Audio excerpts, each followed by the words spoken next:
जय Hind friend, India और pride में आप सभी का स्वागत है। फ्रेंड्स, यहाँ पे देखिए हरिवंश राय बच्चन जी की जो आत्मकथा है क्या भूलूं क्या याद करूं, इनसे संबंधित हम प्रीवियस के वीडियो में जो इम्पोर्टेंट फैक्ट है उन पे बात कर चुके हैं और आज हम इस आत्मकथा की विधा को शुरू कर रहे हैं और ये क्रमशः कई कड़ियों में आएगा आपके सामने। शुरुआत होता है कि in every little experience of ours is folded the whole of history. Swami Ram Tirth के विचारों से यह आत्मकथा शुरू होता है कि हमारे छोटे से छोटे अनुभव में मानवता का सारा इतिहास छिपा रहता है। अब यहाँ पे देखिए बच्चन जी अपने पिता की यानी एक वंशावली जो होती है यानी पिता प्रताप नारायण मिस्र तक के आने के पहले जितने भी इनके दादा परदादा और भी आगे के जितने भी लोग रहे हैं उनके बारे में जो जिक्र किया है और जिस ये जात के भी बारे में बातें हैं कि जैसे कायस्थ जाति से हम आते हैं तो कायस्थ जाति से आते हैं उसका एक इतिहास रहा है, उस पर भी इन्होंने प्रकाश डाला है और अपने कथानक को आते आते समय लगाया है। शुरुआत इनका ये होता है कि कहते हैं कि लगभग 500-600 बरस की बात है, लगभग 500-600 बरस पहले की बात है। कहाँ पे?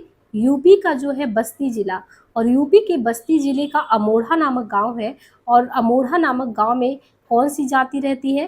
पांड्य उपजाति। तो बस्ती जिला हो गया, अमोढ़ा गांव हो गया, पांड्य उपजाति हो गए और वहां पे एक बड़ा ही तपोनिष्ठ और तेजस्वी ब्राह्मण रहता था और उस ब्राह्मण की एक कन्या थी। कन्या बहुत ही रूपवती थी और उसके रूप उसके सौंदर्य की ख्याति दूर दूर तक फैली हुई थी। और उन्हीं दिनों अमोढ़ा से, जैसे इनका जो गांव है अमोढ़ा मान लो, अमोढ़ा से कुछ मील दूर पे देखेंगे तो एक डोमिन दुर्ग था, यानी एक किला था। किले का नाम क्या था? डोमिन दुर्ग। उस डोमिन दुर्ग नामक स्थान पे वहां का जो राजा था उसका नाम था राजा उग्रसेन, और जो राजा उग्रसेन था वो जाति का डोम था। अब डोम जो राजा था ये किस पे आसक्त हो गया? उस रूपवती कन्या पे। और रूपवती कन्या किसकी थी? ब्राह्मण की कन्या थी। अब ब्राह्मण की कन्या के लिए रूपवती कन्या का हाथ मांगने के लिए प्रस्ताव रखता है राजा उग्रसेन। डोम राजा ने जब ब्राह्मण कन्या के अनित्य रूप सौंदर्य की चर्चा सुनी, उसने ब्राह्मण के पास ये संदेश भेजा कि वह अपनी बेटी का ब्याह उसके साथ कर दे। और ब्राह्मण के सामने बड़ा भारी धर्म संकट कि ब्राह्मण की लड़की का विवाह कैसे हम डोम से कर सकते हैं। तो यहाँ पे देखिए इन्होंने कहा, आपतकाल परखिए चारी धीरज धर्म मित्र अरु नारी। उसने परिणाम की कुछ भी परवाह नहीं की उस ब्राह्मण ने। उसने डोम राजा के प्रस्ताव को ठुकरा दिया। उसने ये भी नहीं सोचा कि वो जो है एक राजा है और क्या कर सकता है। अब इसमें में उसमें नाराज हो गया वो डोम राजा जो है, उसको लगा कि ये तो हमारा निरादर हुआ और उसने क्या किया, इस ब्राह्मण के पूरे परिवार को पकड़ के बंदी गृह में डाल दिया। अब जब ये बंदी गृह में ब्राह्मण कन्या को डाल देता है तो कन्या बहुत तकलीफ में कि उसके पिता भी जेल में उसकी वजह से। तो उसको एक तरकीब सूझती है। वो डोम राजा के पास जाता है, राजा उग्रसेन के पास, और कहता है ठीक है, आप मुझसे विवाह करना चाहते हैं, बिल्कुल विवाह करेंगे, लेकिन उससे पहले मेरी एक शर्त है। तो उग्रसेन ने पूछा क्या शर्त है? हम तैयार हैं। तो उसने कहा मगर विवाह से पूर्व मैं अयोध्या की तीर्थ यात्रा करना चाहती हूँ, और अगर आपको विश्वास ना हो तो एक काम करिए, मेरे माता पिता को मेरे लौटने तक बंधक के रूप में आप अपने पास ही रखिए। डोम राजा कहा ठीक है, कोई दिक्कत नहीं है, जाओ। और कन्या जो है तीर्थ यात्रा के लिए निकल पड़ती है। उन्हीं दिनों कहते हैं कि जो अयोध्या था वो अवध प्रांत की राजधानी था, जिसके सूबेदार थे राय जगत सिंह। यहाँ पे अयोध्या प्रांत अवध जो था, यहाँ पे राय जगत सिंह सूबेदार था। और सबसे बड़ी बात ये, जो जगत सिंह था ये भी श्रीवास्तव कायस्थ था, बड़ा ही धर्मात्मा व्यक्ति, नीति कुशल व्यक्ति, न्यायपरायण, दूसरों की मदद करने वाला पराक्रमी। और ये कन्या जो थी ये आई मदद मांगने के लिए किससे? इसी से, जगत सिंह से मांगने आई कि ऐसे ऐसे है, हमारे सौंदर्य को देख के वो इस तरीके से मोहित हो गए और हमारे माता पिता को बंदी गृह में बंद कर दिया है एक तरीके से, और हम जो है इस समय संकट में हैं। अब इस देवी स्वरूपा उस कुमारी कन्या का परित्राण करने के लिए राय साहब ने प्रतिज्ञा की। क्योंकि देखिए अब इनका ये क्यों किया, क्योंकि श्रीवास्तव जो है ये भी जो इनके बस्ती जिले के जहाँ से आते हैं, जो कायस्थ का पूरा ये बता रहे इतिहास, तो श्रीवास्तव वहाँ से जुड़ा है। यानी अवध का जो है इनके यहाँ जो गांव है ये उत्तर प्रदेश का बस्ती जिला का अमोढ़ा, अमोढ़ा के पांडु उपजाति से, तो वही कायस्थ जो है ये अवध का जो जगत सिंह है उस वो भी कहीं ना कहीं उसका संबंध वहाँ से जुड़ा है। तो उसको लगता है कि ये तो मेरे यहाँ की कन्या, हम इसका परित्राण करेंगे। और वो क्या करता है, कहते हैं कि वस्ती का पुराना नाम श्रावस्ती था, जिसे पुराणों के अनुसार राजा श्राव ने बसाया था और मूलतः वहीं से राजा श्राव वहीं से जो आने के कारण वहाँ के कायस्थ श्रीवास्तव कहलाए। और राय साहब भी उसी श्रीवास्तव में से एक था। वो बड़ी सेना लेके आता है, डोमिंदुर पर चढ़ाई करता है और जो है राजा उग्रसेन को जो है हरा के और जो है ब्राह्मण के माता पिता को जेल से मुक्त कर देता है। अब जो ब्राह्मण है वो बहुत खुश होता है, वो चाहता ही था कि हमारी कन्या का उद्धार हो ही जाए। तो उसने राय साहब के प्रति कृतज्ञता ज्ञापित करने के लिए कहा, मैं निर्धन हूँ, मेरे पास कुछ नहीं, असहाय ब्राह्मण हूँ, आप एक और उपकार करें, हमारी बेटी का हाथ थाम ले। तो उसने कहा कि लेकिन उसके लिए मेरे मतलब वो उसको लगता है कि फिर क्योंकि संस्कार ये जाति प्रथा ये सब तो बहुत ज़्यादा इसकी जड़ें गहरी थी। तो उसने उसके अचानक मन में आया कि जो यज्ञोपवीत होता उसकी ओर देखा और उसे उतार कर उसने राय साहब के कंधे पे डाल दिया। बोला, इसके द्वारा मैं अपना जो पांडे आस्पद है, यानी ये लोग पांडे इनका जो पद है आस्पद, कहते हैं कि मैं अपना पांडे आस्पद आपको देता हूँ और आपको ब्राह्मण मतलब एक तरीके से अब ये देता हूँ तो आप एक ब्राह्मण बन गए और हमारी ब्राह्मण कन्या का हाथ ले सकते हैं, तो मैं आपको अपनी कन्या का जो है हाथ देता हूँ। और ब्राह्मण ने इसी अवसर पर राय साहब से एक वचन भी लिया कि अगर हम अपना ये चीज़ दे रहे हैं कंठीमाला, तो आपसे हम एक ये वादा लेते हैं कि आपके वंश में कोई भी मदिरापान नहीं करेगा। अगर कोई भी व्यक्ति मदिरापान, आपकी पूरी वंशावली की बात है कि कोई मदिरापान करेगा तो वो कोढ़ी हो जाएगा। और इस तरह जगत सिंह के वंशज अमोढ़ा के पांडे के नाम से जाने गए। अब देखिए इनके पिता से ये कनेक्शन जुड़ेगा प्रताप नारायण मिश्र से। ये जितनी भी पूरी वंशावली है, पूरी वंशावली पे ये सीधा आरोप मतलब आरोप क्या सीधा ये शर्त थोप दिया गया कि कोई भी जो है मद्यपान नहीं करेगा, यदि करेगा तो कितनी बड़ी बात कह दी कि करेगा भी तो कोढ़ी हो जाएगा। अब अमोढ़ा किसी समय छोटा मोटा गांव ना होकर पूरा एक जिला होता था, जिसमें सैकड़ों गांव आते थे खुद अमोढ़ा में। लेकिन एक समय ऐसा आया कि जैसे हम हड़प्पा सभ्यता देखते हैं नष्ट हो गया, ऐसे ही कुछ अमोढ़ा जो था वो 200-250 साल पहले अमोढ़ा के पांडे लोग जो थे वहाँ के, वो बहुत से परिवार अपना मूल स्थान छोड़ के अवध के अलग अलग नगरों में जाकर बस गए। डॉक्टर राजेंद्र प्रसाद के बारे में बताया गया है कि उन्होंने भी अपनी आत्मकथा जो लिखा है उसमें उन्होंने भी बताया कि उनका परिवार भी मूलतः अमोढ़ा का रहने वाला था और जीविका की तलाश में जीरादेई विहार जा पहुंचे थे। एक बार बातचीत के सिलसिले में उन्होंने मुझसे कहा था कि वे अपने पूर्वजों की भूमि अमोढ़ा की यात्रा भी कराए थे। शायद अन्य परिवार भी इसी कारण निकले हो, ऐसा बच्चन जी याद करके बताते हैं। सहसा अमोढ़ा से जीविका के साधन विलुप्त हो गए और इसका किसी को पता नहीं। हो सकता है कि कोई भारी अकाल पड़ा हो, जैसे सिंधु सभ्यता घाटी के बारे में हम लोग सोचते हैं कि कैसे नष्ट हो गया, पता ही नहीं चला। क्योंकि अकाल के समय जनता प्राय एक स्थान को छोड़कर दूसरी जगह जाती है। संभवतः किसी राजा या सामंत ने हो सकता अमोढ़ा पर चढ़ाई कर दी हो। निश्चय पूर्वक कुछ भी नहीं कहा जा सकता, लेकिन ये माना जाता कि हाँ कुछ तो अमोढ़ा में हुआ। अब ये कहते हैं कि बस्ती, हरदोई, लखनऊ, गोंडा, बहराइच, सीतापुर, सुल्तानपुर, फैजाबाद, प्रतापगढ़, इलाहाबाद में श्रीवास्तव कायस्थों के बहुत से परिवार ऐसे हैं जो अपने को अमोढ़ा का पांडे कहते हैं या अपने को अल्ल पांडे अमोढ़ा भी कहते हैं। अल्ल शब्द की व्युत्पत्ति मुझे नहीं पता कैसे हुआ, देश शब्द है, इसका अर्थ होता है शायद कुलिया वंश। और अमोढ़ा के पांडे लोगों की विशेषता दो बातों में झलकती है। पहली ये कि वो विवाह के समय ब्राह्मण लोग उनका यज्ञोपवीत संस्कार करते हैं। उनका विवाह होगा तो जो ब्राह्मण लोग हैं, जैसे इनका कर दिए थे जगत सिंह का यज्ञोपवीत संस्कार, तो वैसे करें कि जो अमोढ़ा के पांडे लोगों की वही विशेषता अपनी वंशावली वाली चली आ रही है अभी तक। वो पहले तो विवाह के पहले जो है यज्ञोपवीत संस्कार कर देंगे, और जबकि सूत्र समझने के कारण कायस्थों की अन्य शाखाओं का उपनयन संस्कार वे नहीं करते या कुछ समय पहले तक नहीं करते थे। अब तो दक्षिणा लोभ में उदारता यानी दक्षिणा दान दक्षिणा के लालच में वो लोग कर भी देते हैं। उन्होंने अपने बहुत से समय रूढ़ सिद्धांतों के साथ समझौता भी कर लिया, जो पुराने बहुत ही रूढ़ सिद्धांत थे। और दूसरा ये कहते हैं कि वो मदिरा नहीं छूते। तो एक तो आप पहले शुद्ध कर देते हैं, विवाह हो रहा है, दूसरे वो जो बोला गया था ना कि राय जगत को कि अगर आपकी वंशावली में कोई पिएगा तो होड़ी हो जाएगा, तो वो मदिरापान नहीं करते। ऐसी किंवदंतियां है कि उनके वंश का जो कोई भी मदिरा पिएगा होड़ी हो जाएगा। होय प्रधान अहोनी सी रहे पिए तो पृथ्वीराज रासो कभी सोचता हूँ स्वतंत्र भारत के प्रथम प्रधान के रूप में राजेंद्र प्रसाद का पदस्थ होना चंद बरदाई की उक्ति पर कितना बड़ा व्यंग होगा।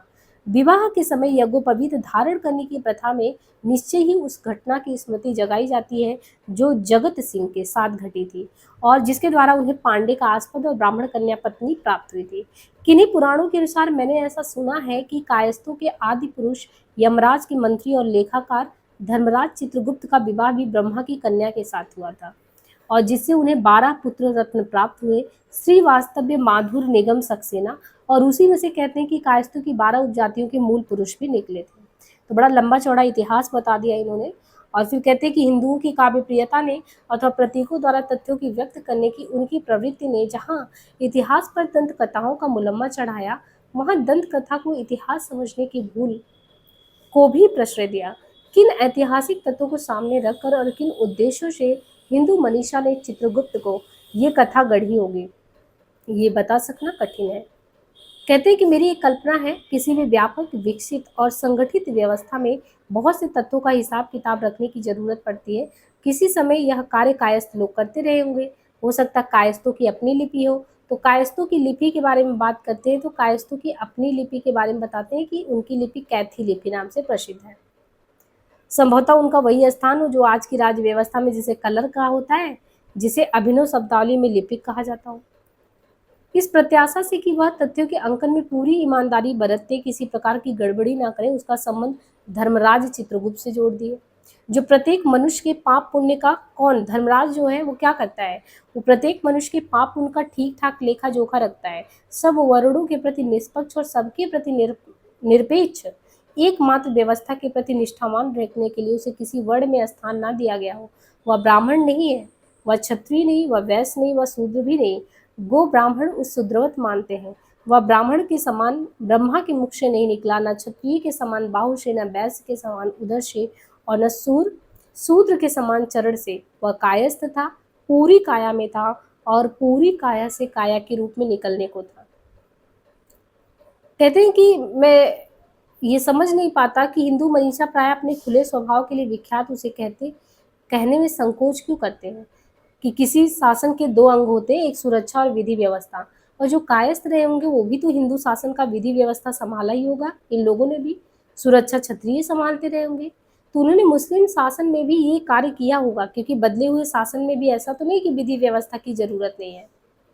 कहते हैं एक समय में ऐसा था कि कायस्थ आधा मुसलमान होता था। हिंदू में मुसलमान शब्द सर्वविदित ऐतिहासिक कारण से है, आदर अथवा प्रशंसा का वाचक नहीं है। लेकिन ब्राह्मणों ने मुसलमानों को म्लेच्छ कहना शुरू कर दिया। कायस्थों को शूद्र समझते ही थे, शूद्र को म्लेच्छ से सहयोग थे। तो इस तरीके से विधि व्यवस्था में इनके बारे में भी बताया कि ये समय था कि ये अर्ध कृष्टान बनने से बच गए। बहरहाल जो भी हो, कायस्थ अपनी शूद्रवत स्थिति को बहुत समय तक स्वीकार करते रहे। भारतीय पुनर्जागरण के साथ विशेषकर पाश्चात्य शिक्षा के प्रभाव में विद्या बुद्धि के प्रत्येक क्षेत्र में अपनी प्रतिभा का सबूत देने पर उन्हें अपनी शूद्रवत वाली स्थिति खलने लगी। जब उनको लगा कि हम हर एक क्षेत्र में आगे हैं तो ये लोग शूद्र शूद्र हमें क्यों कहते हैं। और वैसे भी कहते हैं कि इतिहास सर्वविदित है कि खोजबीन में ये पता चला है, कई पुस्तकें लिखी गई हैं। कुछ लोगों ने अपने नाम के आगे एक समय था सिंह लगाना शुरू कर दिया था, कुछ लोगों ने वर्मा लगाया था। और हिंदी में भी देखिए प्रसिद्ध कुछ वर्मा हुए, जैसे वृंदावन लाल वर्मा, धीरेन्द्र वर्मा, भगवती चरण वर्मा, राम कुमार वर्मा, महादेवी वर्मा। तो वृंदावन, धीरेन्द्र, भगवती चरण, राम कुमार वर्मा, महादेवी वर्मा, और इनके पिताओं के नाम के साथ शायद ही वर्मा जुड़ता रहा हो, लेकिन इनके साथ जुड़ा है। कहते हैं अपने विद्यार्थी जीवन में मैंने भी एक बार वर्मा जोड़ा था, पर सौभाग्य से जाति उपजाति की व्यर्थता की ये सब बेकार चीजें हमें समझ में आ गई तो मैंने छोड़ दिया उसको। वर्मा जो कभी क्षत्रियों के नाम के आगे लगता था, जैसे ब्राह्मणों के नाम के आगे शर्मा लगता है, वैसे कह रहे एक समय क्षत्रिय के आगे वर्मा भी लगता था। और कहते कि आत्महीनता की भावना से अपने को मुक्त समझ लेने का भी कुछ अर्थ होता है। यानी हम आत्महीन है तो उसकी भावना को अगर हम समझ लिए तो उससे हमको आज़ाद हो जाना चाहिए। जो शूद्रवत वाली स्थिति है ना, उसी से एक बार आक्रोश में स्वामी विवेकानंद ने गुस्से में कहा था, क्योंकि लोग कहते थे कि हाँ ये शूद्र की स्थिति में आती है ये वो।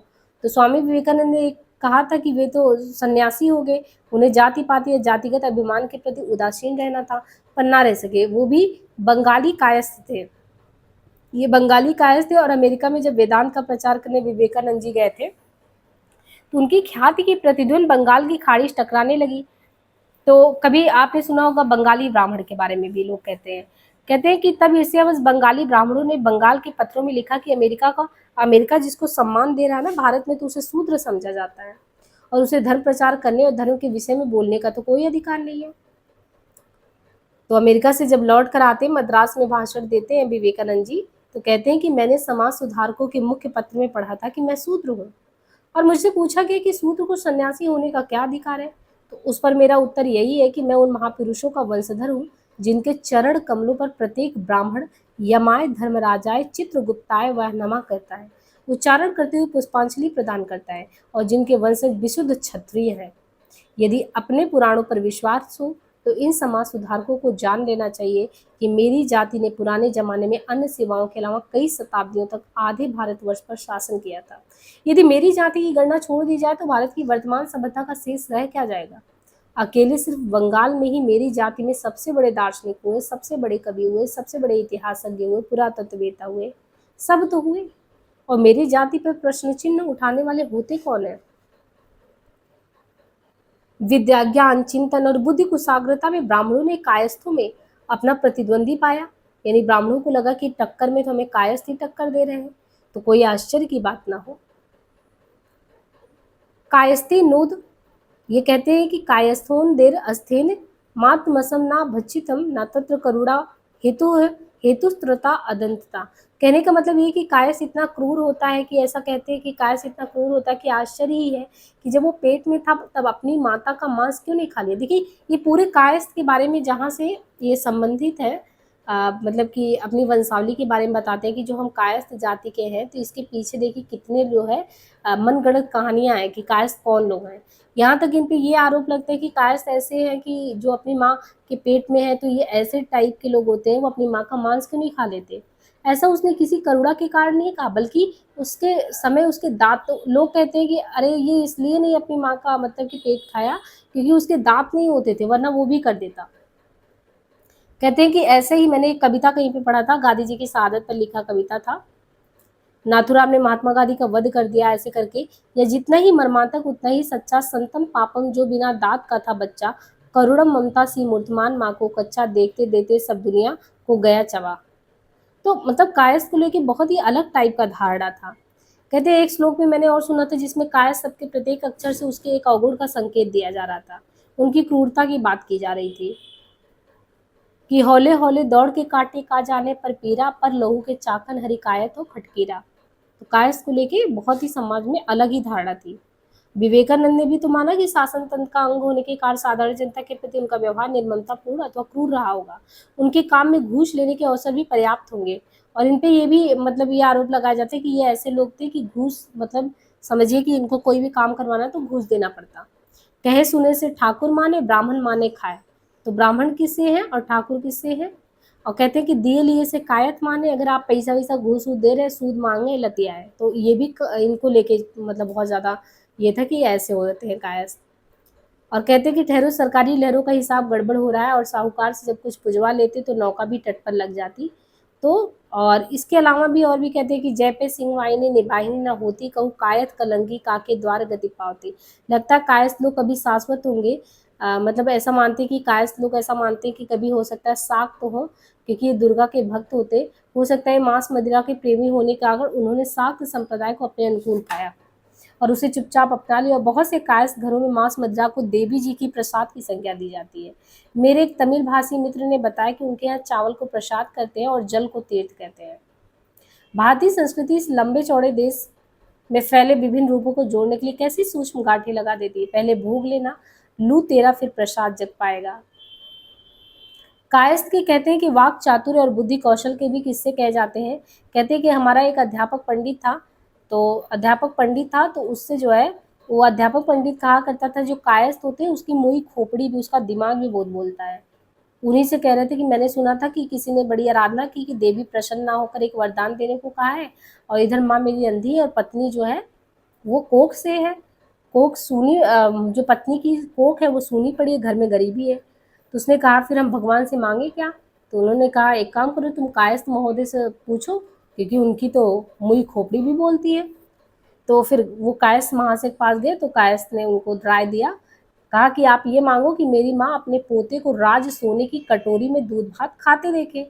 अब ऐसे हुआ कि मेरी माँ, अब वो उनको आंख नहीं, तो अब मेरी माँ को उन्होंने आशीर्वाद मांगा कि अपने पोते को, कि पोता राज सोने की कटोरी में दूध भात खा रहा है, इसका मतलब कोख भी सूना ना रहे और माँ उनको देखती भी रहे। इतना मतलब दिमाग लगाते थे कायस्थ को लेके। इतना ही नहीं, और भी कहते हैं कि एक और किस्से में बताया जाता है कि एक दफ़ा किसी ने एक प्रेत सिद्ध कर लिया और प्रेत ने कहा मैं बेकार नहीं बैठ सकता, मुझे कुछ काम चाहिए।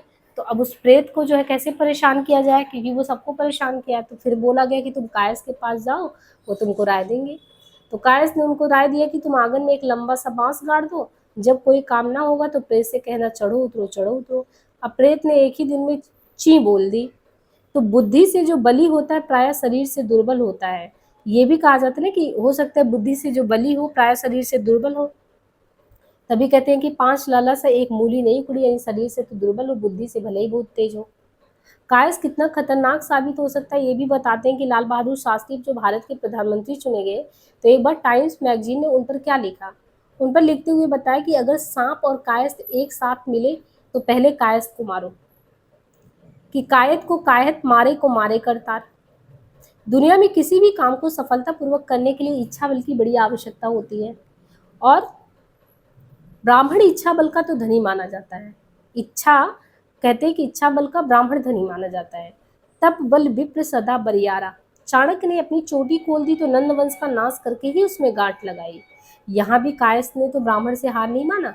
यह कहावत भी उसी ने इजाद किया, जो ब्राह्मण खाए राखे टेक, न सो ब्राह्मण न कायत एक। तो यहाँ जनता जातियों में बटी हो, ये कहते हैं कि जहाँ पे जनता जो है वो जाति में बटी हो, वहाँ पारस्परिक ईर्ष्या द्वेष, अपने गुण और दूसरे के द्वेष देखने की प्रवृत्ति बड़ी स्वाभाविक होती है। उपरोक्त उक्तियां इसका सबूत है। साथ ही यह भी सच है, क्योंकि सब जो है डिवाइड है, और एक दूसरे को कोई उस पर आरोप लगा रहा है, इस जाति का व्यक्ति ये, उस जाति का वो है। कहते साथ ही ये भी सच है कि समान जीवन, रहन सहन, व्यवसाय और जातियां इसी आधार पर बनी है।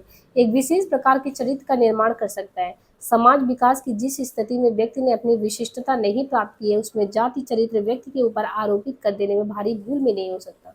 व्यक्ति जाति स्तर पर हो रहता है।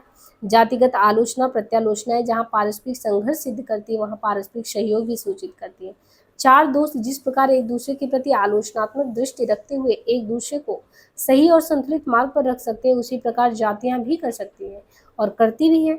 प्रारंभिक कटुता कालांतर में व्यंग्यात्मक और विनोदात्मक हो जाती है। हमारे नगरों में जहाँ जातिगत बंधन ढीले हो रहे हैं, व्यक्तिगत विशेषता उभर रही है, लेकिन हमारे गांव में व्यक्ति अभी भी जातिगत स्तर पर रह रहा है। वहाँ अब भी ऐसी उक्तियाँ व्यक्ति और व्यक्ति के बीच आलोचना, व्यंग और विनोद का माध्यम बनी है, और किसी रूप में अपना सुधार संबंधी कार्य भी करती जाती हैं। और हम जो अभी अपने ग्रामीण संस्कारों से बिल्कुल ही नहीं कर सके हैं, इन्हें अपनी स्मृति में संजोए हुए हैं। हम जिन रास्तों से होकर आए हुए हमारे आगे की गति प्रगति को प्रभावित नहीं करते, इसे मानने के लिए मैं तैयार नहीं हूँ। इसलिए मैं आज इस बात को सबसे पहले स्मरण करा देना चाहता हूँ कि पुराण हो, इतिहास हो, लोक कथा हो, लोकोक्ति हो, उनमें जिनको इस रूप में चित्रित किया गया, मैं उन्हीं को वंशधर हूँ। यानी जिनको पुराण में है, इतिहास में, लोक कथा में जो कायस्थ जाति के बारे में बार बार कहा गया है, तो यहाँ पे जो है बच्चन जी ये कहते हैं कि मैं उसी वंशावली से आता हूँ, उसी समय के जिस परिवार के लोग, इनके बारे में कहा जाता है कौन से वंशधर हैं, तो हम लोग जिस परिवार के कहे जाते हैं वो लगभग इन्हीं के बारे में, जो कायस्थ के बारे में जिक्र किया गया वहीं से आते हैं। और उसी समय का लगभग जो अमोढ़ा है वहीं से निकले हैं। जिस समय कायस्थों के अन्य परिवार वहाँ से चले गए होंगे, यानी आज से जो 2-2.5 साल पहले जो वहाँ से लोग निकले होंगे, तो उनका पहला पड़ाव कहाँ था? तो पहला पड़ाव जब वो सब निकले वहाँ से प्रतापगढ़ जिले में, यानी अमोढ़ा से निकलने के बाद उनका जो जगह था वो कहाँ पे जाके बसे, वो प्रतापगढ़ जिले में बाबूपट्टी गांव पड़ता है, वहाँ के निवासी बाबूपट्टी कहलाते हैं। वहीं पे अमोढ़ा के पांडे आके बसे थे, वो बाबूपट्टी कहलाया। और सम्रान, सफेदपोश और बात व्यवहार में सलीकेदार लोगों को बाबू की संख्या यहाँ पे मिलती थी। लोग बाबू क्यों कहते थे ये नहीं पता इनको। यूपी हो या बिहार, इनके बहुत से गांव में बस्तियों का विभाजन बाबूपट्टी, ब्राह्मण पट्टी, चमार पट्टी आदि में कर दिया गया था। और प्रतापगढ़ का कह रहे हैं कि जो बाबूपट्टी गांव है वो रानीगंज, यानी जैसे इनका गांव है बाबूपट्टी प्रतापगढ़ में, तो यहाँ पे है रानीगंज स्टेशन बिल्कुल पास में। और दिखता था, कहते थे कि कितने मील पे था, बस 1 मील पे ही था स्टेशन से गाँव, तो दिखता रहता था। कह रहे थे कि एक बार अपने लड़कपन में किसी विवाह में सम्मिलित होने के लिए मैं बाबूपट्टी गया था, यानी गांव में।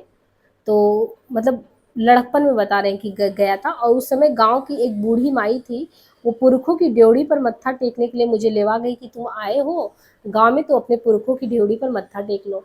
और घर गांव के घरों जैसी वहाँ पे कच्ची मिट्टी के होते थे, और कुछ हिस्सा पुराना लग रहा था, कुछ नया।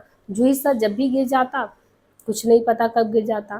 कहते हैं कि अकबर बादशाह ने किसी अमीर को एक हुक्का दिया था। एक बात बताते हैं कि कैसे कोई परंपराएं, सनातन परंपराएं जो है चलती रहती है थोड़ा बहुत हेर फेर के साथ, लेकिन वो अपनी जड़ें जमाई रहती है। ऐसे ही एग्जाम्पल में ये कहते हैं कि जो अकबर बादशाह है वो किसी अमीर को एक हुक्का भेंट किए। अब क्योंकि अकबर बादशाह ने वो दिया था भेंट, तो वो हमेशा घर में रहना चाहिए। तो अमीर के परिवार में बड़ी हिफाजत से उस हुक्के को रखा जाता। बादशाह सलामत की भेंट थी, किसी समय चिलम उससे टूट जाती तो उसको बदल देते, फिर कभी निगाली टूट गई उसको चेंज कर दिया। सब मिला के ये था कि अकबर बादशाह ने भेंट दिया था, तो हो सकता है उसका पुर्जा पुर्जा बदल गया हो, लेकिन उसके नामो निशान रहते थे। ऐसे ही हालांकि अकबर ने जिस हुक्के को भेंट दिया उसका कोई भी अंश नहीं रह गया। बिल्कुल वैसे ही स्थूल वस्तुएं ही नहीं, शायद संस्कृतियां भी इसी परिवर्तन और परंपरा के क्रम में अपनी सनातनता बनाए रखते हैं। पुरखों के घर में प्रविष्ट होने के मुख्य द्वार की ड्योढ़ी निश्चय ही बहुत पुरानी खाई खियाई लकड़ी की थी, जिसकी अब इनको जो लेके गई थी वो गांव की जो भी थी। जब ये गांव में गए थे अपने बाबूपट्टी गांव में, तो कह रहे हैं कि वो जहाँ पे हमको दर्शन कराने ले गई थी, तो वो भले ही ड्योढ़ी बहुत ही पुरानी थी, मुख्य द्वार बहुत पुराना था, लकड़ी खिया गई थी, जिस पे दीमक लग गए थे, लेकिन वो पुरखों की निशानी थी, तो उसको हिफाजत करके ये लोग रखे थे। उसके एक कोने से तेल की चीकट की दाढ़ी से लटक रही थी, जिस पर 10-12 या उससे ज़्यादा पीढ़ियों से हर रात को कड़ू तेल जलाया जाता था। मतलब एक वंशावली के क्रम को बनाए रखने के लिए, वंश क्रम अटूट रहे, वंश नष्ट ना हो, तो वहाँ पे प्रति संध्या को दिया जलने का अर्थ मतलब ये होता था कि गांव में ये लगाया जाता था कि वंश क्रम इनका अटूट चल रहा है। वंश नष्ट रावण को लेकर एक कहावत भी कही जाती थी कि 1 लख पूत 1.25 लख नाती, उ रावण घर दिया ना बाती। यानी जिसके घर दिया बाती नहीं हो रहा है तो वो रावण घर दिया ना बाती, वो रावण का घर है।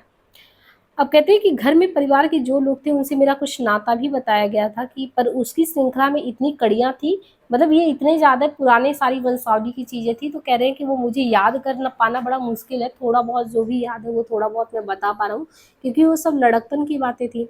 लेकिन कहते हैं कि प्रतापगढ़ में 2-3 पीढ़ियों तक रह चुकने के बाद हमारे ये कहते हैं कि ऐसे सुनी सुनाई बातों में कि जहाँ पे प्रतापगढ़ बाबूपट्टी ये लोग आके रहने लगे थे अमोढ़ा से, तो प्रतापगढ़ में जब 2-3 पीढ़ी इनके रह चुके थे, उसके बाद कहते हैं हमारे खानदान की जो सबसे बुजुर्ग पुरखा वहाँ पे रह रहा था, वो बुजुर्ग पुरखा वो इलाहाबाद आ गया था, और जो इलाहाबाद आया था उसका नाम क्या था, मनसा।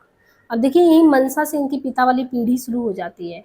तो कई पुरखे रहे होंगे पीढ़ियों में, लेकिन जो वहाँ से यानी प्रतापगढ़ से इलाहाबाद पीढ़ी में से आया था वो मनसा नाम का व्यक्ति था। और कहते हैं कि हमारे पूर्वजों में जो मनसा था वो पहला व्यक्ति है जिन्हें हम नाम से जानते हैं। हमारे यहाँ ब्याह शादियों में कुछ ऐसे गीत गाए जाते थे जिसमें पहले के पुरुषों का नाम जोड़ा जाता। अभी भी आप देखिए शादी उदी के गीत में जो रिश्ते होते हैं उसमें गाली दी जाती है, गाना गाया जाता है। कहते थे कि जब कुछ गाना वगैरह होता था, पीढ़ियों के नाम लिए जाते थे, उनमें पूर्व पुरुषों का नाम जोड़ा जाता था, और इन गीतों में मनसा का नाम सबसे पहले जोड़ते थे लोग, और गीतों में उन्हें मनसा राम भी ये लोग कहते थे। पर राम का नाम तो गीत की पंक्ति पूरा करने के लिए प्राय छोटे नाम के साथ जोड़ देते थे। मैं समझता हूँ कि उनका पूरा नाम मनसा ही था। पहले से छोटे ही नाम दिए जाते थे, फिर बाद में क्या हुआ, 2 शब्दों वाले नाम चले, बाद को 3 शब्दों वाले, और तीसरा नाम इसलिए रख देते थे कि जाति को शो करता था। जैसे गुजरात आदि में नाम के साथ पिता का नाम भी लोग जोड़ देते हैं, दक्षिण में तो जन्मस्थान का नाम भी जोड़ देते हैं। कहते हैं कि बाबूपट्टी में मनसा जो था वो निर्धन, निसंतान और दुखी जीवन व्यतीत कर रहा था, और जो मनसा था वहाँ से छोड़ के इलाहाबाद आ गया था। उन्होंने किसी से सुना कि इलाहाबाद तहसील के तिलहर नामक गांव में, यानी ये कहते हैं कि उन्होंने किसी से सुना था, ये कि क्या सुना था यहाँ पे, कि जो इलाहाबाद तहसील के, तो यहाँ पे जो 3 शब्दों वाला बताया इन्होंने कि दक्षिण में जन्म स्थान को भी जोड़ देते थे, और इलाहाबाद में जो तहसील के तिलहर नामक गांव में जो रामानंद संप्रदाय थी उसकी एक गद्दी है, जिसके आचार्य कौन थे, आचार्य इसके परम संत हैं, और वे उनकी शरण में जाएं तो उनके सब दुख दूर हो जाएंगे। तो मनसा ने अपनी पत्नी के साथ बाबूपट्टी से तिलहर, यानी इनके यहाँ पे जो बता रहे थे कि जो गांव था उसमें जो मनसा नाम का व्यक्ति था जो इलाहाबाद आता है, वो इलाहाबाद आने के पीछे उसका कारण भी था, इनकी पीढ़ी में जो आए थे, क्योंकि वो निसंतान थे, वो बहुत ही दुखी थे, परेशान थे, तो किसी ने उनको ये बताया था समाधान कि एक काम करिए, वहाँ पे जो है इलाहाबाद तहसील के तिलहर नामक गांव में एक रामानंद संप्रदाय है, तो इलाहाबाद जो तहसील के तिलहर नामक गांव में आप जब ये संप्रदाय की एक गद्दी है, वहाँ पे आचार्य परम संत जो है, अगर परम संत की आप शरण में जाएंगे तो आपके सारे दुख दूर हो जाएंगे। तो मनसा ने क्या किया, अपनी पत्नी को साथ में लेकर बाबूपट्टी से तिलहर आ गए। निर्वलम यात्रा की, यानी जैसे बैठे थे वैसे ही चल दिए, न कुछ सामान लिया, कपड़ा लता कुछ भी नहीं, बस चल पड़े। और आचार्य गुरु महाराज से दीक्षा ली और उनके पास 3 दिन ये रहे। जब वो वहां से चलने लगे तो गुरु महाराज ने उन्हें कहा 3 पत्रों का वर और 3 बर्तन दिए। 3 बर्तन में उनको एक बटलोई दिया था, एक थाली दिया था, एक गिलास दिया था। बटलोई, थाली, गिलास। 3 दिन रहे, 3 पुत्रों का वर दिया कि तुम्हारे पास अब क्या होगा, 3 पुत्र होंगे, और 3 ही बर्तन दिया। और कहा जब तक ये बर्तन तुम्हारे पास रहेंगे तब तक तुम्हारा कुटुंब अन्न कष्ट नहीं भोगेगा। उन्होंने मनसा को 3 रुपए भी दिए। देखिए, सब 3 पुत्र, 3 रुपए, 3 बर्तन। और कहा जाओ, कोई दिक्कत नहीं होगी। तो नगद दिए, बोले कि कायस्थ हो, भीख तुमसे मांगी नहीं जाएगी, दान तुमको पचेगा नहीं। ये रुपए ऋण के रूप में दे रहा हूँ, जब तुम्हारी समाई हो मुझे लौटा देना। तुम्हारी संतान मेरी संतान को भी लौटा सकता है। मेरे नाम से किसी दून दुखी की अगर सहायता कर दोगे तो भी ये ऋण उतर जाएगा। यहाँ से उठकर कहीं बैठना मत, और तुम चलते चले जाना, चलते चले ना जाना। जहाँ से तुम्हारा पाँव आगे नहीं बढ़ेगा वहीं रात बिताना, और सवेरे वहीं अपनी झोपड़ी डाल लेना। ये इनको कह के भेज दिया कि इन्होंने जिनके पास, साधु के पास गए, और बोले कि तुम्हारी जो 7 पीढ़ियां हैं ना, जहाँ पे तुम निवास करोगे, 7 पीढ़ी तो वहीं पे निवास करेगा। तो मनसा और उनकी पत्नी चल पड़े, गुरु महाराज के चरण छुए, और सवेरे सवेरे तिलहर से पूर्व, तिलहर से कौन सी दिशा में ये लोग निकले थे, पूर्व दिशा में, और प्रयागनगर की तरफ चल पड़े। दिन भर वे चलते रहे, और फिर जो है धुंधल का छाया, वे बराबर चलते गए। रात हुई तो फिर जब रात हुई तो वे बराबर चलते गए, और प्रयागनगर में बैठे बराबर चलते गए, और आधी रात को कहाँ पे पहुंचते, तो आधी रात को ये मोहल्ला चक के एक टूटे फूटे देवी मंदिर के सामने भद्द से गिर पड़ते हैं। तो जो मोहल्ला चक है, यहीं पे मंदिर था, वहीं पे गिर जाते हैं। और मंदिर में घी का दिया जल रहा होता है। किसी ने संध्या को देवी को 7 जोड़ी नेवज भी चढ़ाए थे। वह उसी तरह मूर्ति के आगे पड़े रहे। बगल में देवी की जलहरी में पानी था। पति पत्नी ने देवी के आगे मत्था टेका, दिन भर के भूखे प्यासे थे, नेवजों का प्रसाद पाया, जलहरी से पानी पिया, और वहीं दोनों सो रहे। सवेरे उठकर उन्होंने देखा कि मंदिर से जो उत्तर पूर्व का, यानी जैसे मान लीजिए ये मंदिर है, और मंदिर से अगर देखें तो इन्होंने क्या कहा, उत्तर पूर्व की जो दिशा है, उत्तर पूर्व की दिशा में बड़ा सा मैदान खाली पड़ा था। मोहल्ला चक में जहाँ ये पहुंचे थे मंदिर के पास, तो उत्तर पूर्व में मंदिर के बड़ा सा मैदान खाली था। वहीं मंदिर से मिली जमीन पर इन्होंने अपनी एक झोपड़ी डाल ली, और 2 ही 4 दिनों में मनसा को पड़ोस के एक जैनी सेठ थे, उनके ही पड़ोस में जैनी सेठ, उनके यहाँ काम मिल गया। और सेठ से वह सारा खुला मैदान उन्होंने 1 रुपए, यानी 1-1 रुपए दे के सालाना नाम करा लिया। बात को किसी समय वो भी देना बंद कर दिया, और हमारे पूर्वज उस जमीन को अपनी ही समझने लगे। लेकिन वहाँ पे देखिए बोला था सिर्फ 7 ही पीढ़ी रह सकता है। तो जब 7 पीढ़ी इनके कंप्लीट होते होते 1927 का समय है, कहते हैं कि इलाहाबाद इम्प्रूवमेंट ट्रस्ट के आयोजन के तहत जब उस जमीन पर बना हमारा मकान सड़क में आ गया, तो बहुत दिनों तक ये सड़क जीरो रोड कहलाया, जीरो रोड। और मुझे पता नहीं कि अब इसका नाम क्या है, लेकिन हम ये समझते हैं कि हमें मकान और ज़मीन दोनों का मुआवजा मिल जाएगा। ऐसा लगा इन लोगों को कि ज़मीन और वो मुआवजा मिलेगा। पर सेठ के उत्तराधिकारियों ने कुछ बहुत पुराने कागज पत्तर नक्शे निकाले, और उन्हीं से पता चला कि यह ज़मीन 1 रुपए सलीने पर दी गई थी, और इस तरह ज़मीन का दाम उन्हें और मकान की कीमत हमें मिली। बकाया सलीने की रकम भी चुकानी पड़ी, जो नगण्य ही थी। पर इस सबसे कुछ ऐसी बातों की तस्दीक हुई जो हमारे परिवार में बहुत समय से कहते मतलब लोग सुने चले आ रहे थे। उन लोगों ने कहा वैसे भी जो बाबूजी जो संत महात्मा ने कहा था कि तुम्हारी 7 ही पीढ़ी यहाँ पे रहेगी। तो बाहर से आकर इलाहाबाद नगर में बसने वाले यह नया परिवार जो है, वहाँ पे बहुत दिनों तक लोग इसको क्या कहते थे, प्रतापगढ़ वाले यहाँ पे रह रहे हैं। और बाबूपट्टी के परिवार के लोग यहाँ पे जो है आते जाते रहते थे। पहले लोग अमोढ़ा में रहते थे, तो यहाँ पे गाँव के लोग जो थे वो बीच बीच में आते रहते थे। पुराने संबंधों की याद कर ली जाती थी। और लोगों के बारे में कह रहे कि वो विशेष सामूहिक दिन होता जब हमारे वहाँ के गाँव के लोग आते। वो माघ महीना जो था उसकी अमावस्या का गंगा स्नान करने लोग आते। एक दिन पहले बहुत से ग्रामीण जन जो है वहाँ पे आ जाते, और काफ़ी जगह रहता था, और बढ़िया सब लोग आके पैदल चल के प्रयाग जाते, और गंगा तोरी लहर चले रे गंगा तोरी लहर है, और लोक धुन पर वो लोग गाना गाते, एकदम खुश रहते। और लेखक ये भी बताते हैं कि वो लोग आते थे तो जैसे प्यार से गाँव वाले ना कुछ भी चीज़ें लेके आते थे, तो बहुत अलग अलग चीज़ें वो जो है खाने पीने के सामान इनके लिए ले आते। और फिर बाद में क्या होता, मेला खत्म होते ही सुबह वे विदा हो जाते। तो साल के वो दिन कहते हैं बहुत ही महत्व होते थे। उस दिन तो ऐसा होता था कि हमारे घर में अचार है, सिरका हो रही, छिमिया, जो भी गाँव के थे सब कुछ रहता था। और इसके बाद कहते हैं कि ये कहावत भी दोहराते हैं कि ना सो पढ़ा ना एक प्रताप गढ़ा। और अगर कहीं प्रतापगढ़ा पढ़ा भी तो तिलहर के गुरु महाराज ने वैसे भी बोला है कि मनसा के 3 पुत्र होंगे। तो वह पूरा हुआ। तीन पुत्रों के तीन परिवार बने और 3 पीढ़ियों तक सबका सम्मिलित कुटुंब भी चलता रहा। चौथी पीढ़ी में तीनों अलग हो गए, यानी इन्होंने जब बताया कि तुम्हारी 7 पीढ़ी चलेगा, तो इन्होंने कहा मनसा को बोला कि 3 पुत्र मिलेंगे। तो जब मनसा को 3 पुत्र हो गए, 3 पुत्र वरदान का दिया था वो पूरा हुआ और 3 पुत्रों के 3 परिवार बने, यानी 3 पुत्र हैं तो 3 परिवार बन गए। और जब 3 परिवार बन गए तो 3 पीढ़ी, यानी इस परिवार का भी अगर देखें तो पूरा ये भी 3 पीढ़ी चलता रहा और इस तरीके से कुटुंब चलता रहा। जब चौथी पीढ़ी आता है तो चौथी पीढ़ी में क्या होता है, तीनों अलग हो जाते हैं। चौथी पीढ़ी में तीनों अलग हो जाते हैं। बड़े लड़के का परिवार जो है बड़ा घर हो जाता है, मझले का मझला और छोटे वाले का छोटा घर। अब जो बड़ा और मझला है उस परिवार को कहते हैं कि बड़े और मझला परिवार मनसा की भूमि पर बने मकान में रहता है और चूल्हे 2 हो गए हैं। मकान 2 खंडों में बांट दिया गया है। बड़े घर को बड़े के नाते विशिष्ट सम्मान दिया गया।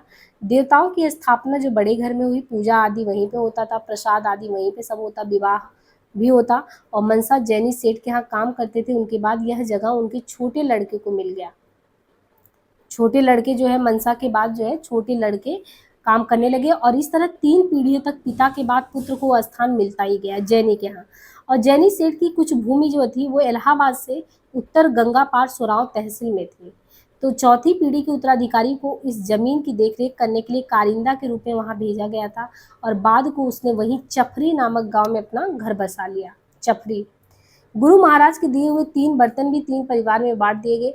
जो बड़ा घर था उसमें क्या दे दिया, बड़ा घर मतलब बड़ा चीज यानी थाली, और मझले घर में बटलोई दे दिया गया और जो छोटा है वो छोटा यानी गिलास लिया था।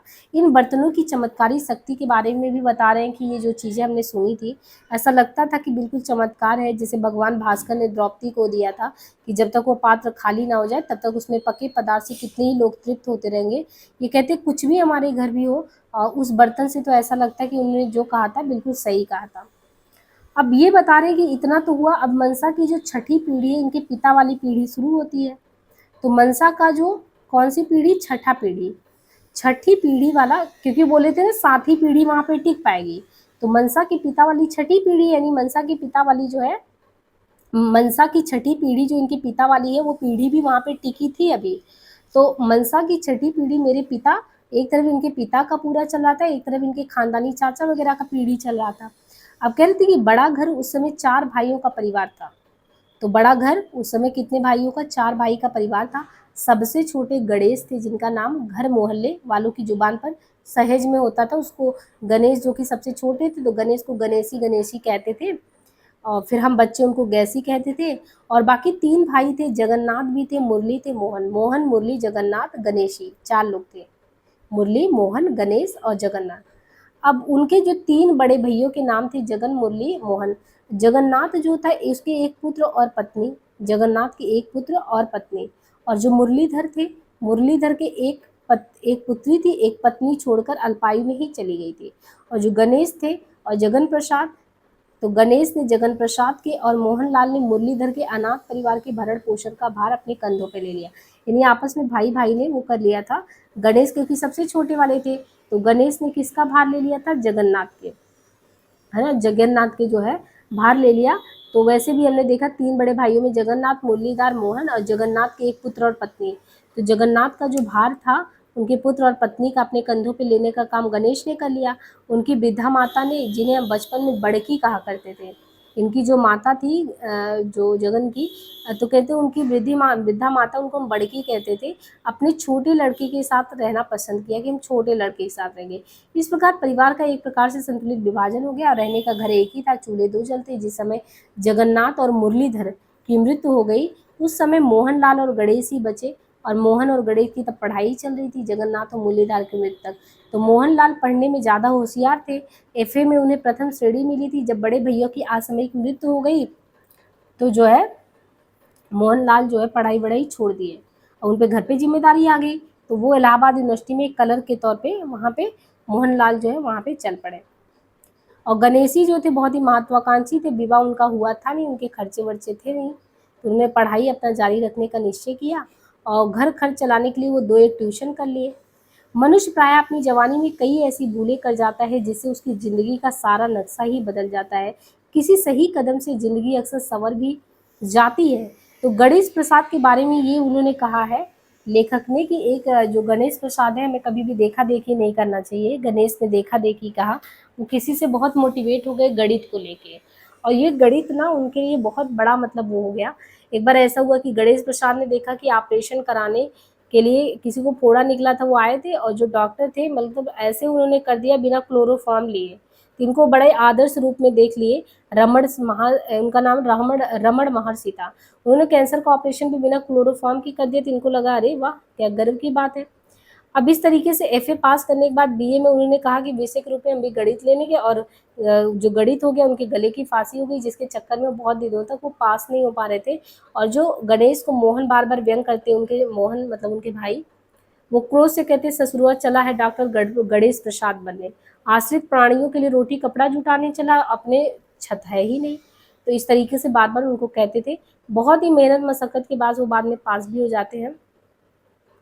और बाद में कहते हैं ना कि वो ऐसी हालत गणेश ने अपना बना लिया था, कुछ सरावरा भी पी के आ जाते थे।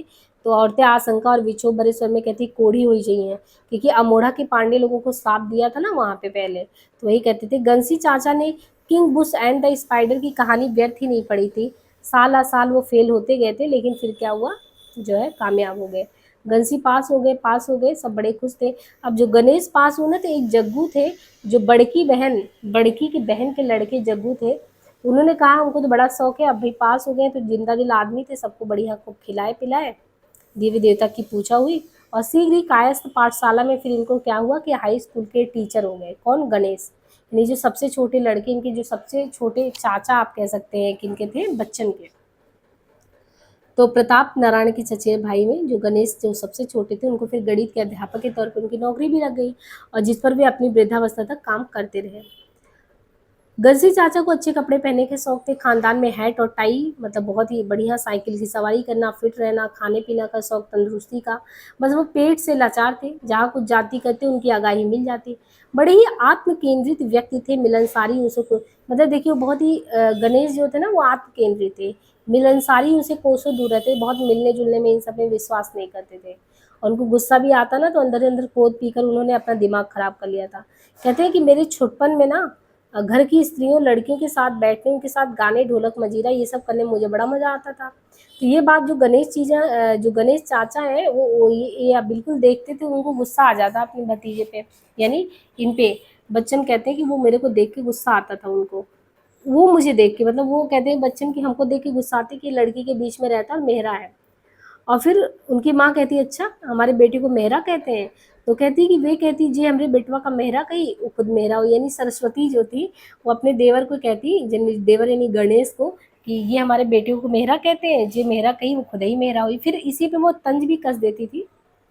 कह रहे थे कि मेहरा का मतलब तब नहीं पता था, लेकिन बाद में पता चला नपुंसक है। तो कहते मेरी माँ का जुबान भी बड़ी लगान रही होगी। गंसी चाचा ने कभी संतान का सुख पाया नहीं था, तो जवानी के उतार पे उन्हें जो है बाद में ये हुआ कि फूल पौधे का बड़ा शौक हो आया था। वो पत्तियों के करोटन है ना, गमले, और उनके गमलों के नाम पे जैसे नहीं स्लिप लगा देते थे, चिटे लगा दी थी, और एक एक वो फूल पत्ती को ममता भरी दृष्टि से देखते थे। तो वो कहते थे कि हमको लगता है कि वो इसलिए देखते थे कि जैसे जीवन में बच्चों का अभाव था, तो उसको पेड़ पौधे के रूप में प्रकट करके उसके ममत्व की उगाही करते थे, कुछ ऐसा हो सकता है।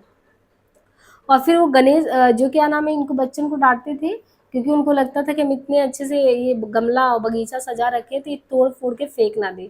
तो ये धमकाए रहते थे कि अगर कोई भी फूल पत्ते को हाथ लगाए तो यही खोद कर गाड़ दूंगा। और इस तरीके से कहते थे कि रात में भी मेरे को सपने आते थे कि मैं डरा डरा कल्पना करता कि कहीं गंसी चाचा आएंगे, फावड़े से एक गड़ा कूड़ेंगे, फिर मुझे लेटा कर उस पर मिट्टी डाल देंगे, मैं उसी में पड़ा रह जाऊंगा, और जब रात होगी तो दोनों हाथ से मिट्टी हटाऊंगा और अपनी माँ के पास जाऊंगा। कभी कभी मैं अपनी माँ के पास आकर कहता भी था कि जो गंसी चाचा वो यही कहते हैं कि अगर मेरे फूल को छुओगे तो तुम्हें गाड़ दूंगा। और मेरी माँ उनकी निशांतता यानी उनके निसंतान यानी बच्चा नहीं है, उस पर व्यंग करती थी गुस्से में कि हमारे बच्चों को मेहरा कहते हैं, फिर ये कहते हैं आपन दुई चार ठीक गाड़े हैं ना कि दूसरों के गढ़े हैं। तो इस तरीके से इनकी माँ कह देती थी। और जो मोहनलाल थे वो गणेश प्रसाद से 2-3 साल ही बड़े थे। तो देखने में दोनों बहुत दुबले पतले, लेकिन कद में जो गणेश थे उनसे बड़े लगते थे। उम्र की छोटाई थी लेकिन वो पूरा कर चुके थे। स्वभाव से मोहनलाल जो थे वो खट दिमाग तुनुक मिजाज थे, यानी इनके चाचा मोहनलाल भी सही नहीं थे और गंसी भी नहीं थे। और ये तो कलर के थे। कलर का अपने 20 की घुड़की खाते, धौंस झेलते, सारी अकड़ भूल जाते, लेकिन अध्यापक अपने रौब में रहता। उसके शिष्य उसके अकड़पन को अपनी विनम्रता से पोषित करते। कहते हैं जब औरंगजेब ने अपने पिता शाहजहां को कैद किया था, तो उसने उनसे पूछा बंदी खाने में कि काम करने को मिलेगा, एक अन्न खाने को। तो बोले क्या, शाहजहां ने पूछा कि क्या करोगे? तो बंदी शाहजहां ने कहा लड़के को पढ़ाने को दीजिए और चना खाने को। तो सुनकर औरंगजेब ने कहा अच्छा, तो लड़का पढ़ाएंगे और चना खाएंगे? तो औरंगजेब ने कहा अभी बादशाहत की बू तुम्हारे अंदर से गई नहीं है। तो गणेश प्रसाद के बारे में भी बताते वही हाल है कि एक अध्यापक है और मोहनलाल इनके भाई क्लर्क हैं। फिर मोहनलाल के ऊपर तो बड़ी जिम्मेदारी रहती है, लेकिन एक लड़का पढ़ाने को तो 5 लड़कियां बहाने को, 4 अपनी स्वर्गीय बड़े भाई की। लेकिन मोहनलाल की ओर से कभी निश्चित और निश्चिंत नहीं हुआ, उनके ऊपर बड़ी जिम्मेदारी थी। ये वे एक वक्त गले लगा सकते थे तो दूसरी ओर गुस्सा भी कर सकते थे। वो पूरी पुरानी रीति रिवाज, रस्म रिवाज, रहन सहन में किसी तरह का परिवर्तन उन्हें सहन नहीं था। आगे चलकर उनकी मेरी कई टकरें हुई। यानी कहते हैं कि मोहनलाल से मेरा तो बिल्कुल ही पटता नहीं था। बच्चन जी अपने बारे में बता रहे हैं, क्योंकि वो जो मनी मनाई धारणाएं थी उसी पे चलने वाले थे, लीक से हटकर चलने वाले थे नहीं। कहते हैं कि उनकी बड़ी लड़की की शादी जो थी वो बड़े समृद्ध घर में हुई थी, और लड़का डॉक्टर था ब्रज बिहारी लाल यानी मोहन के। तो जो बड़ी लड़की थी तो ब्रज बिहारी से शादी हुई थी, और ब्रज बिहारी लाल जो था डॉक्टर था। तो एक बात ये भी कहते हैं कि वही डॉक्टर जो था एक बार महाकवि निराला जी की अंतिम बीमारी में उसका के इलाज भी किया था ब्रज बिहारी लाल ने।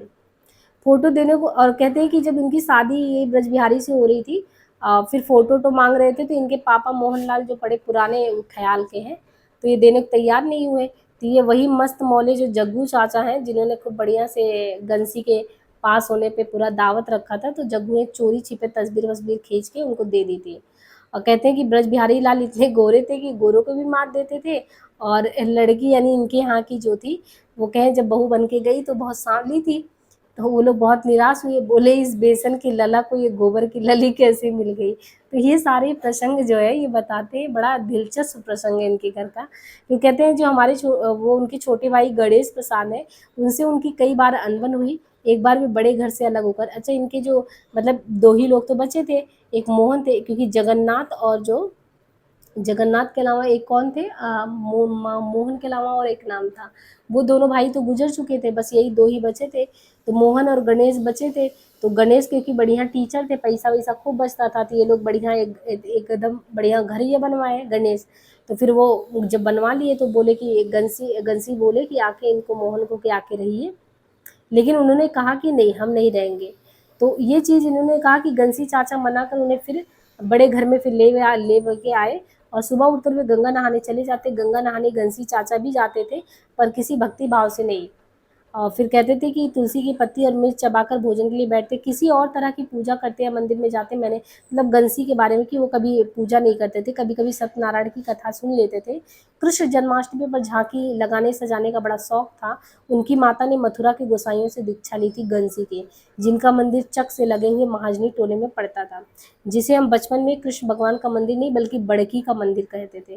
क्योंकि बड़की वहाँ पे इनकी माँ जो नृत्य पति जाती थी, भगवान का चढ़ामित लाती, और जिसके बिना वो अन्न नहीं खाती थी। भोजन करने के बाद ही मोहन चाचा अपने दफ्तर चले जाते थे, और पैदल ही गंसी चाचा के पास साइकिल थी। दफ्तर से लौटकर मोहन चाचा बाहर बरामदे में या गर्मियों में खुले मैदान में चारपाई पे मसला लगा के बैठ जाते, हुक्का पीते। और इनका जो भाई था ये पीता, लेकिन उनके सामने नहीं पीता। अब कह रहे हैं कि चिलम भरने का काम जो जगन्नाथ प्रसाद अब रहे नहीं थे, और उनका जगन्नाथ का पुत्र कौन था, शिव प्रसाद, वही करता था। और कभी कभी कहते थे कि मैं भी कर देता था। यानी बच्चन कहते हैं कि कभी कभी इन चाचा के लिए हम भी कर देते थे। बाकी जो चाचा का लड़का था जगन्नाथ, बड़े वाले का लड़का शिव प्रसाद, वो करता था। बड़े हुए तो उनके पुत्र ठाकुरदास करने लगे। जब वो बड़े हुए तो उनके पुत्र ठाकुरदास करने लगे, और हमको सिखलाए थे कि शहादत मन की यही निशानी, दे बुजुर्गों को हुक्का पानी। हुक्का गंसी चाचा भी पीते थे, लेकिन बड़े भाई के सामने वो नहीं करते थे ऐसा। कहते हैं कि 1920 के आसपास यूनिवर्सिटी के दफ्तर में जो है पदोन्नति के सिलसिले में मोहनलाल के साथ कुछ अन्याय हुआ। यानी जहाँ पे वो कलर का काम करते थे, तो जैसे होता नहीं प्रमोशन मिलता है, तो प्रमोशन मिलना चाहिए था, लेकिन ऐसा कुछ नहीं हुआ। तो वो इस्तीफा दे दिए और गुस्से में असहयोग आंदोलन में टूट पड़े, और घर के बरामदे में 2 करगी गड़वा लिए, और जो है चरखा वगैरह के लिए सब लगा दिए। और इसमें सबसे ज़्यादा बच्चन जी को ही मज़ा आता है। कहते हैं कि उस समय जो है हमारे घर में जो है चरखा चलता तो हमें बड़ा मतलब रोचक कौतूहलपूर्ण लगता, हम लोग भी लगे रहते। और उस समय ये होता था कि आप खद्दर, चरखा ये सब करते हैं, इसका मतलब आप स्वराज की ज़्यादा नज़दीक है। कहते थे इस व्यवसाय के भावुकता पक्ष का तो बड़ा मज़ा आता, लेकिन आर्थिक पक्ष बड़ा कमज़ोर था। मोहनलाल को पैसे की तंगी हुई थी इसकी वजह से। जो कपड़ा तैयार होता था उसका बाजार मोहल्ले के कुछ परिवारों तक सीमित ही था। यूनिवर्सिटी के वेतन से जितने भी रुपए मिलते थे प्रतिमास, उतने मुनाफे की कल्पना भी नहीं हो सकती। मेरा तो ऐसा अनुमान है कि इस व्यवसाय में मोहनलाल को काफ़ी आर्थिक हानि हुई और उनके परिवार ने काफ़ी कष्ट भी सहा। पर उन्होंने जो ताना बाना लगा लिया था उसमें वो 7-8 साल उलझे रहे, जब तक कि मकान ही सड़क में नहीं आ गया, जिससे इस व्यवसाय को चलाने के लिए स्थान की सारी सुविधा ही समाप्त हो गई। उनके लड़की की शिक्षा समाप्त नहीं हुई थी और अपने भाई की एक लड़की और 2 अपनी लड़कियों की, यानी एक इन्होंने अपने भाई की एक लड़की की ज़िम्मेदारी और अपनी खुद की 2 लड़की और 1 लड़के, यानी 4 लोगों की शादी करने के बाद उन्हें अपनी 2 लड़कियों की शादी करनी पड़ी। इस समय मकान के मुआवजे के रूप में कुछ रुपए हाथ में आना वरदान साबित हुआ। अब कहते हैं कि क्योंकि वह 3 हिस्सों में बँट गई थी, एक भाग गणेश को मिल गया था, एक जगन्नाथ के पुत्र जो थे वो शिव प्रसाद और एक मोहनलाल को। शिव प्रसाद जिनका कि अब विवाह हो चुका था, वो मैट्रिकुलेशन पर अपनी शिक्षा समाप्त कर नौकरी-चाकरी पे लग गए। कटघर मोहल्ले में एक छोटा-सा घर बना लिया, वहीं अपनी विधवा माता और पत्नी के साथ रहने लगे। यानी जगन्नाथ की मम्मी बची थी, उनकी पत्नी जगन्नाथ की पत्नी बची थी, यानी शिव प्रसाद की माँ और उनकी दादी। उन्हीं के साथ ये कहाँ पे रहने लगे थे? कटघर मोहल्ले में रहने लगे थे। और मोहनलाल और गणेश प्रसाद ने मोहल्ले में ही एक मकान किराए पर ले लिया था। और मोहनलाल के लिए आगे के कई वर्ष बड़ी मुसीबत के थे, अब किराए के घर में रहने लगे। उन्होंने अपनी एक लड़की की शादी तो कर दी, फिर उनकी वृद्ध माता लड़की भीषण रूप से बीमार रही, जिनकी मोहनलाल ने बड़ी सेवा की, पर वो बच नहीं पाए। उनकी सबसे छोटी लड़की दीपावली पर दिए सजाते हुए जल गई। अच्छी बात केवल ये हुई कि उनके लड़के जो ठाकुर प्रसाद थे, वो जो लड़का ठाकुर प्रसाद था वो एमए पास कर लिया और हमारे परिवार में एमए तक पहुंचा वो व्यक्ति था, लेकिन उसको जल्दी नौकरी नहीं मिल रही थी। नया मकान बनाने की बात तो केवल गणेश चाचा ही सोच सकते थे। तो बड़ोस में एक सरजू तेली का मकान था, उनके घर के अंदर एक पोल भी लगा था। सरजू के जो सरजू तेली थे उनके घर पे लगा था। बाहर परचून की दुकान थी। सरजू अंधे थे, कोई बाल बच्चा भी नहीं था। सरजू ने अपना मकान बेच दिया और अपने किसी संबंधी के यहाँ चले गए। रुपया पैसा सब उसी को दे दिया कि वह तो जिंदगी उनका भरण पोषण करे। यह मकान गणेश प्रसाद ने खरीद लिया और उसे तोड़वा कर 2 महला पक्का बनवा दिया। तो इस तरीके से कहते हैं कि वहाँ पे जो है क्या नाम है, गंसी ने इस तरीके से 2 महला बनवा दिया। और जब वो खड़ा हो गया तो ठाकुर प्रसाद के नाम वो करा दिया। ठाकुर प्रसाद के नाम, उनके तो कोई संतान थी नहीं, पर जब उन्होंने ऐसा ना करके मकान अपनी पत्नी के नाम रजिस्ट्री करा दिया तो मोहनलाल को क्रोध का पारावर ना रहा। गणेश प्रसाद के बहुत कहने सुनने पर भी वो उस मकान में गए नहीं, यानी मोहनलाल फिर गए नहीं। इतना ही नहीं, उसी गुस्से और जिद में एक दिन वे घर से निकल गए, गंगा जी किनारे एक कुटिया डाल ली और फकीरों की तरह जीवन बिताने लगे। मोहल्ले वालों ने, नाते रिश्तेदारों ने, स्वयं गणेश प्रसाद और उनकी पत्नी ने बहुत विनती की, पर वो आए ही नहीं। वहीं कुछ मास उनकी मृत्यु हो गई। थोड़े दिन बाद उनकी पत्नी भी दिवंगत हो गई और ठाकुर प्रसाद जो अब अकेले हो गए थे, अपने चाचा चाची के साथ रहने के लिए नए घर में आ गए थे। ठाकुर प्रसाद शिक्षा विभाग में ऊंचे पद पर हैं। विवाह हो गया, कई बच्चे हैं, 2 एक काफ़ी बड़े हो गए हैं। वृद्ध चाची अभी भी 2 वर्ष पहले सिधारी है। स्वाभिमान से कहती रही हैं कि वो इतना कर गए, यानी अपने पति को, कि वो इतना कर गए जब तक जीना हमको, क्योंकि ड्योढ़ी पर जाने की ज़रूरत नहीं। अब ये तो बड़े घर की कथा हुई। ये जितना भी बताए हैं सारा वृत्तांत, ये तो कह रहे हैं कि जो 3 पीढ़ी में जो बड़ा घर था, ये तो बड़े घर की बात थी। और मनसा की छठी पीढ़ी में जो मझला घर था, उस मझले घर में कह रहे थे एक मेरे मात्र पिता थे। वहाँ पे तो 4-4 लोग हो गए लगभग। यहाँ पे जो मझली वाली पीढ़ी थी, मझले घर में कहते थे, मझले वाले में बस एक ही थे, इनके पिता थे। और जो पिता थे मनसा की छठी पीढ़ी में, इनके पिता प्रताप नारायण। तो इनका छोटा घर चपरी में बसा रहा। तो छठी पीढ़ी में वहाँ 2 भाई छेदीलाल और शारदा प्रसाद। तो मनसा की छठी पीढ़ी मझले घर में एकमात्र मेरे पिता थे। छोटा घर चपरी में बसा था और वहाँ पे छोटे वाले में कौन थे? छेदीलाल और शारदा प्रसाद। इससे क्लियर हो गया ना कि पहले वाले में जो थे जगन्नाथ थे, मोहन थे, गंसी थे और मोहन के अलावा एक मोहन या ऐसा कुछ करके और थे। तो 4 लोग उधर हो गए और मझले वाले में सिर्फ और सिर्फ क्या नाम है? मझले वाले में क्या नाम था? सिर्फ इनके पिता का नाम है प्रताप नारायण का। और जो 2 छोटे भाई हैं वो छेदीलाल और शारदा प्रसाद है। तो वही चीज़ बताते हैं। हाँ, तो यहाँ से हम देखें ना, नेक्स्ट पार्ट में करेंगे, ये वीडियो बहुत लंबा हो जाएगा। अभी आपको इनके तीनों जो पीढ़ी है तीनों वो समझ में आ गया। पहले में 4 लोग थे, इनके पिता वाले में सिर्फ इनके पिता ही थे और छोटे वाले में छेदीलाल और शारदा प्रसाद थे। और पहला वीडियो है उसको ज़रूर देखिएगा, क्योंकि उसमें पहले मैं संक्षेप में सारी चीज़ों को बता दिया है। यहाँ पे तो हम आत्मकथा को बिल्कुल जो इम्पोर्टेंट है उनको ध्यान में रखते हुए पूरा पढ़ रहे हैं। बहुत ज़्यादा मोटा नहीं है, 200-300 पेज का लगभग है, आराम से पढ़ लिया जाएगा, कोई दिक्कत नहीं होगी, 6-7 पार्ट में हो जाएगा। तो चलिए हम नेक्स्ट पार्ट में मिलते हैं।